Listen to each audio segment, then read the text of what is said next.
بالله من شرور أنفسنا وسيئات أعمالنا من يهد الله فلا مضل له ومن يضلل فلن تجد له وليا مرشدا وأشهد أن لا إله إلا الله وحده لا شريك له وأشهد أن محمدا عبده ورسوله وصفيه من خلقه وخاتم رسله أشهد أنه قد بلغ الرسالة وأدى الأمانة ونصح للأمة فكشف الله به الأمة وجاهد في الله حق جهاده حتى تركنا على المحجة البيضاء على الطريقة الواضحة السمحاء ليلها كنهارها لا يزيغ عنها إلا هالك فصلوات الله وسلامه عليه وعلى آله الطيبين الطاهرين وعلى أزواجه أمهات المؤمنين وعلى أصحابه الغر الميامين وعلى تابعيهم ومن تبعهم بإحسان إلى يوم الدين. أما بعد عباد الله أوصيكم ونفسي بتقوى الله ولزوم طاعته لقوله تعالى يا أيها الذين آمنوا اتقوا الله ولتنظر نفس ما قدمت لغد واتقوا الله إن الله خبير بما تعملون. My dear brothers in Islam, I remind you and I remind myself foremost to have taqwa of Allah, to take heed of the wrath of disobeying Allah.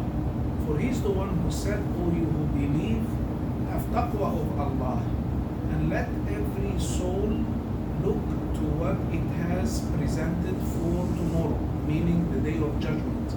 And have taqwa of Allah one more time. Verily, Allah is well acquainted with what you do. I apologize for not making the Jum'ah khutbah last month.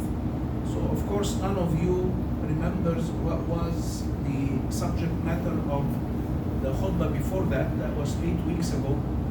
But I am following a certain sort of a theme here, which is rooting Islam in our contemporary life. And instead of giving you the context first and then, giving you an example, I will do the reverse. I will give you the example first and then I will give you the context in the second khutbah, inshallah, because people they get more engaged with stories. So I'll give you the story first. So if you recall, the subject matter of the previous khutbah was the lesson that we have learned from Surah Yusuf when Yaqub alayhi salam advised his sons when they were going to Egypt for the second time to enter the capital of Egypt from different gates, right? And I'm not going to repeat the story, but the moral of the story was that the reality of tawakkul depends on two elements. Number one, to do the best that we can do, to take, do your due diligence, do the best that you can do, اتخاذ الأسباب. And then number two, to have the certitude and the conviction that in the end, all affairs are in the hands of Allah. So when you ride in your car, strap yourself in the seat, because that's the right thing to do, to give yourself maximum safety in case of an accident. But in the end, whether you're going to survive an accident or not survive an accident does not really depend on the seat belt. It depends on the will of Allah subhanahu wa ta'ala. Now, this concept is very elusive. It is almost paradoxical, right? You can either think, okay, I'm going to do tawakkul ala Allah and I'm not going to put the seat belt in, or you might think in a purely materialistic way, if I put the seat belt in, then I don't have to worry about anything. I have my seat belt on, I have my, airbag on, khalas, I'm good to go, right? This is wrong and this is wrong. Islam, combines, both of them in a very useful and functional way, and I will give you an example of that today. And one example of tawakkul ala Allah, which you are all familiar with, is Salatul Istikhara. Prophet Muhammad sallallahu alaihi wasallam taught us that before we make any decision, we should pray Salatul Istikhara. I'm sure all of you are familiar with it, so I'm not gonna go into the details of it. But basically, you pray with the intention for Allah to guide you, right? You know, typically there are like basically two options that you have, but most of the time really the reality is that there is really one option. So even if you are considering, let's say, two jobs, the reality is you're not really sort of, they're not 50-50. There is one job that you really like to have, and the other job is okay, you are willing to accept it, but it's not your first choice. Usually you have like a first choice and a second choice. So you pray Salatul Istikhara, and there are three outcomes. There are like the philosophy of Salatul Istikhara basically is that there is going to be three outcomes. Some people believe that after you pray Salatul Istikhara and you make the dua, that in your dream, in your sleep, you are going to see a dream which will tell you which way to go. Okay, that may happen, but it may not happen. Okay, I'm not saying that this is like, you know, true or false. It may happen, but it may not happen. So that's one outcome. The second outcome is that somehow Allah will make one path easy and will make another path difficult. So let's continue with the metaphor of the job. So you go and you do an interview, and from the first, the guy asks you, what's your name? And you say your name, and he says, perfect, you are our best choice, you know, you have the job, right?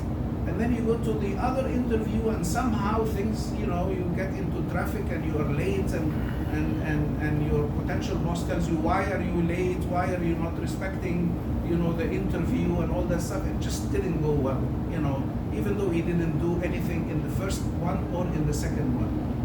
That may happen, but it may not happen, okay? So people sometimes are bewildered. They don't see a dream. They, you know, both path, you know, there's no clear, you know, like facilitation of one path, or, you know, difficulty in another path. But the main advantage of Salatul Istikhara is that it protects us from what is called the buyer's remorse. The buyer's remorse. What is the buyer's remorse? When someone buys a big ticket item like a house or a fancy car, invariably after the purchase, after you sign and pay, you sort of go home and you wonder, did you make the right choice or not? You know, are you gonna be able to make the mortgage payment? Maybe the house that you bought, you know, is not the best house for the value. Maybe the neighborhood is not good. Maybe your neighbors will not accept you. Maybe this, maybe that. Maybe you're going to, you know, leave your job and have to go for another city. You know, there's all kinds of things, right? So you are always doubting yourself. And the value of Salat al-Istikhara is to protect you from that doubt. This has been proven like experimentally. They have designed experiments in which when you go to a supermarket and you go for the cashier, they have a table that has two samples of jams, let's say a strawberry jam and a peach jam, and there are some crackers, and they invite you to take like a lick of either jam. You taste it and you say which one you like, and then you are free whether you want to buy or you don't want to buy, right? And they found, and they have done this experiment, and they found that invariably people, like a third of the people will buy, right?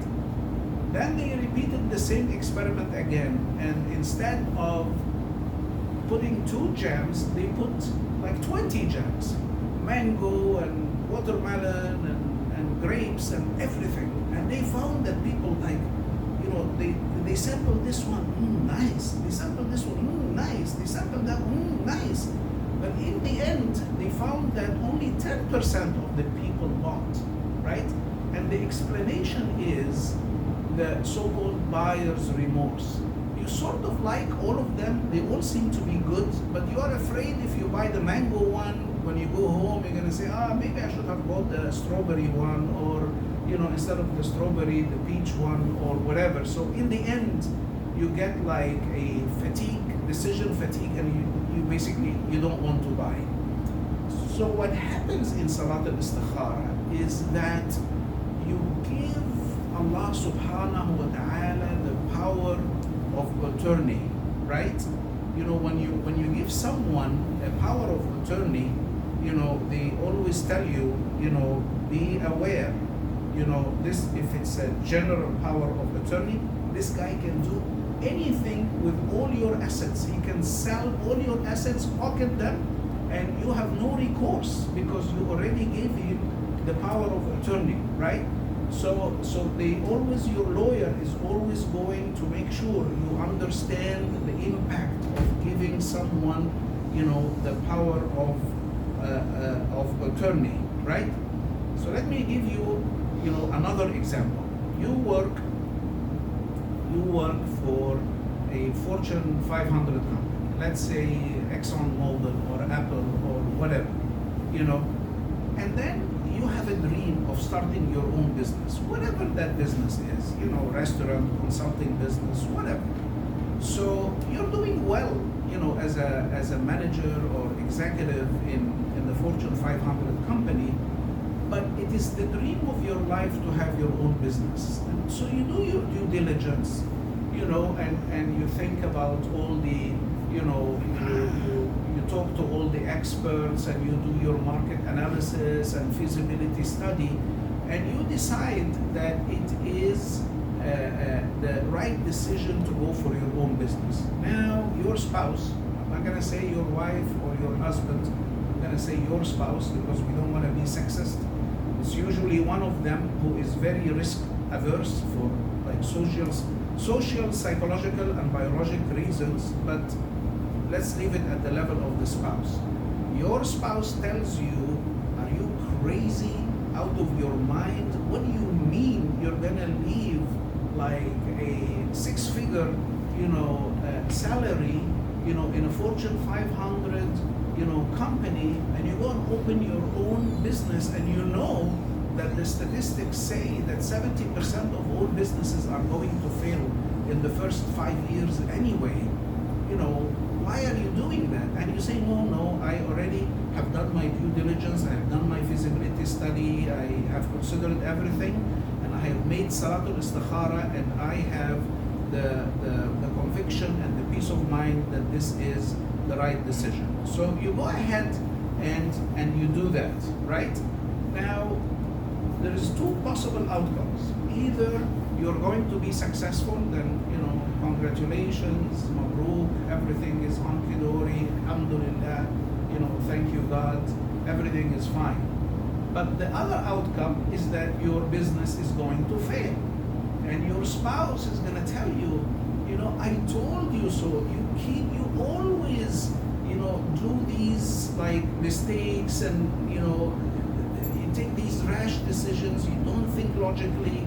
Now we are going to be poor, and where are we going to be living, and where are we going to get like food and expenses and all that stuff. So you feel like the buyer's remorse, like, why did I do that? I shouldn't have done that, right? Maybe I should have been more rash and more conservative and stayed in my executive job at this Fortune 500 company. But the reality is that you have given Allah the power of attorney to make decisions for you, and it is not befitting, since you already gave Allah, you said, Allah, you choose, I am not going to choose. I trust you so much that I want you to choose for me. And then Allah chooses something for you. It would be impolite, not befitting to go back and say, oh Allah, why did you choose this for me? You already gave Allah the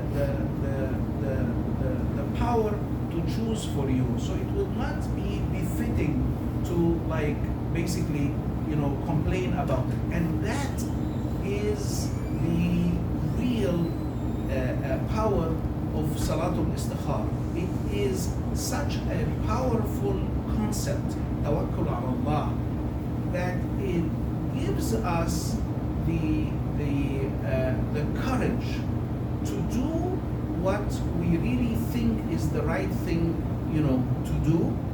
And in the meantime, it's very important, it takes away from you the remorse and the guilt feeling that maybe if I would not have taken that decision, it would have been better for me. So you always have the peace of mind, the certitude, the inner peace that it is okay. قدر الله وما شاء فعل.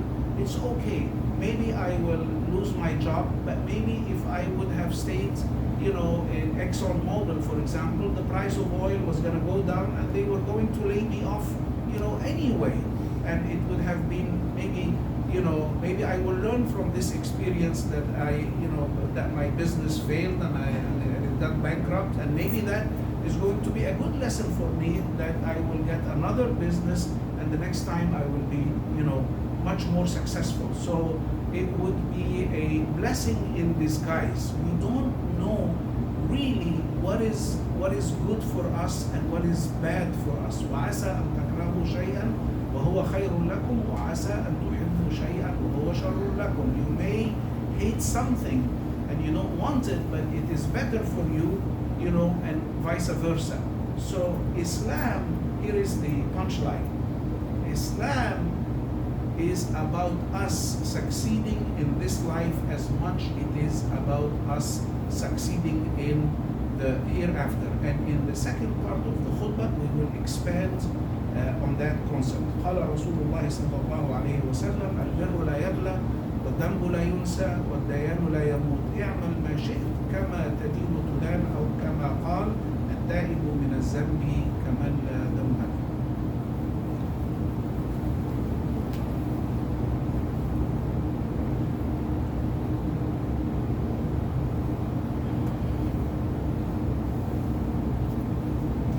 الحمد لله رب العالمين والصلاة والسلام على سيد المرسلين والعاقبة للمتقين ولا عدوان إلا على الظالمين.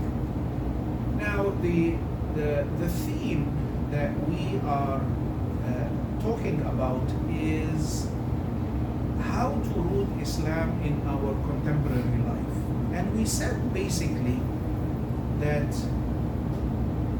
religion is about how we can be successful in two domains, a material domain as well as a spiritual domain. The spiritual domain is more of a metaphysical domain, which is where all our system of belief resides.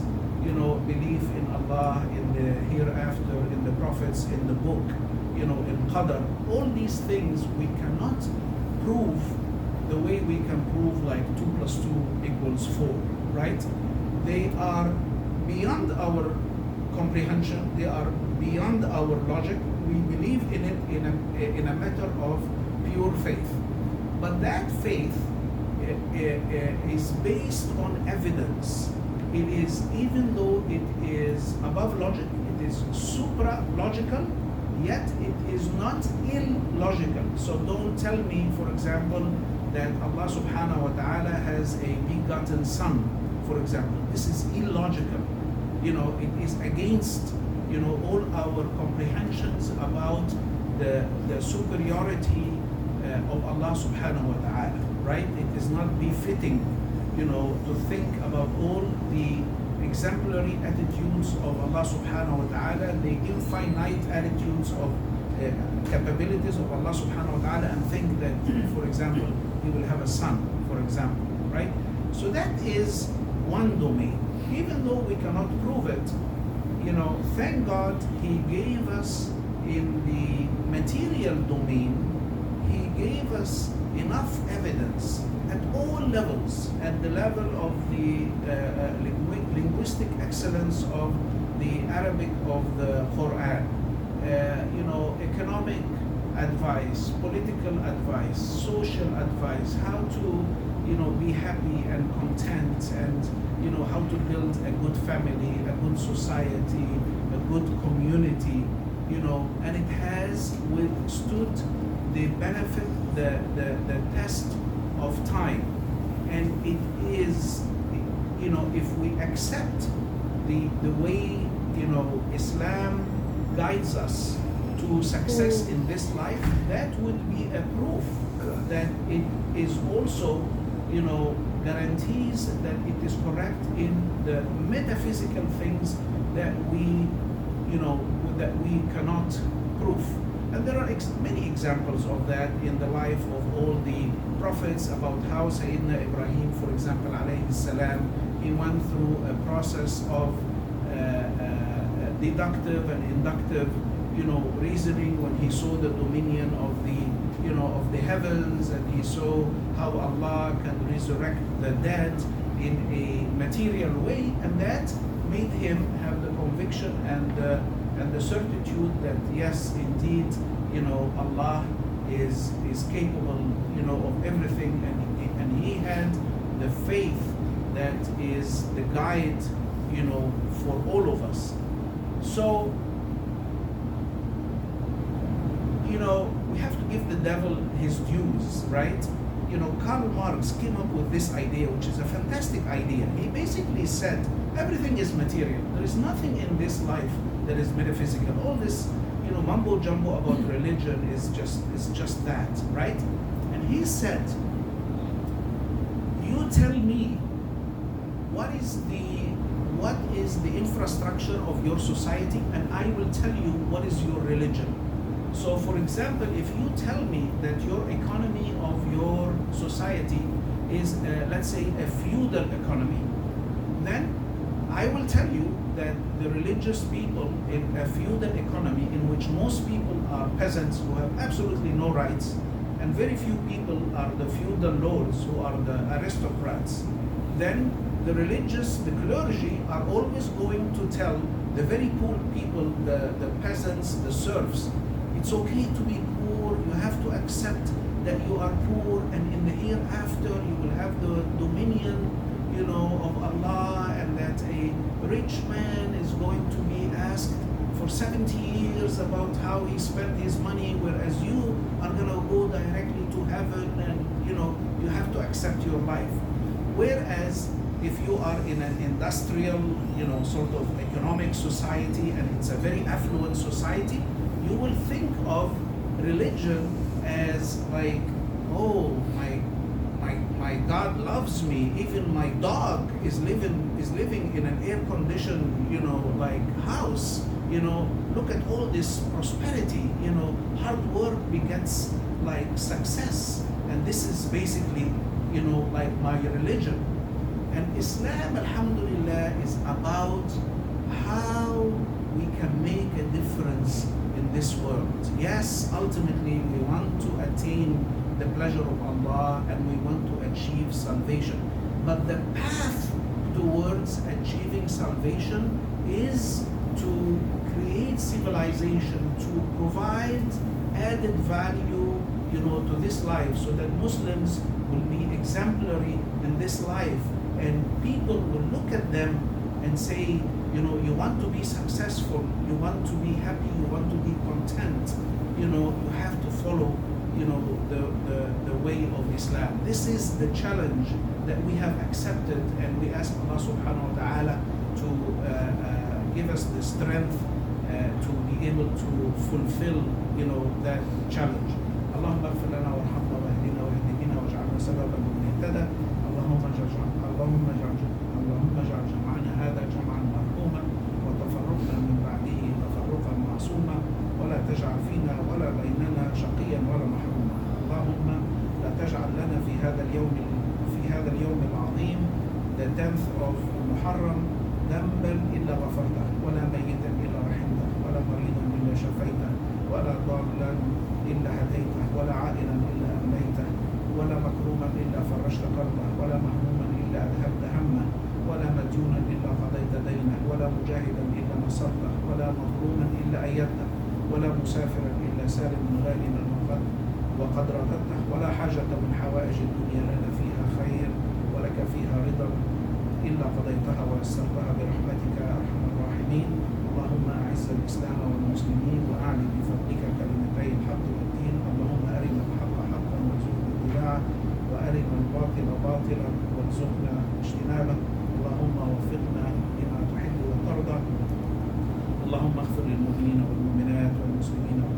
والأموات الأحياء منهم والأموات إنك قريب مجيب الدعوات يا رب العالمين. Brother Afti has asked me that we all make dua inshallah for his dad. He is undergoing a biopsy of the thyroid gland, and we hope inshallah that it will be a benign outcome, and that he will be completely healed and assured that everything is okay. اللهم رب الباس أذهب الباس واشفي أنت الشافي شفاء تاما لا قضاء له يا رب العالمين. عباد الله إن الله يأمر بالعدل والإحسان وإيتاء ذي القربى وينهى عن الفحشاء والمنكر والبغي يعظكم لعلكم تذكرون. فاذكروا الله يذكركم واستغفروه يغفر لكم وأقيموا الصلاة.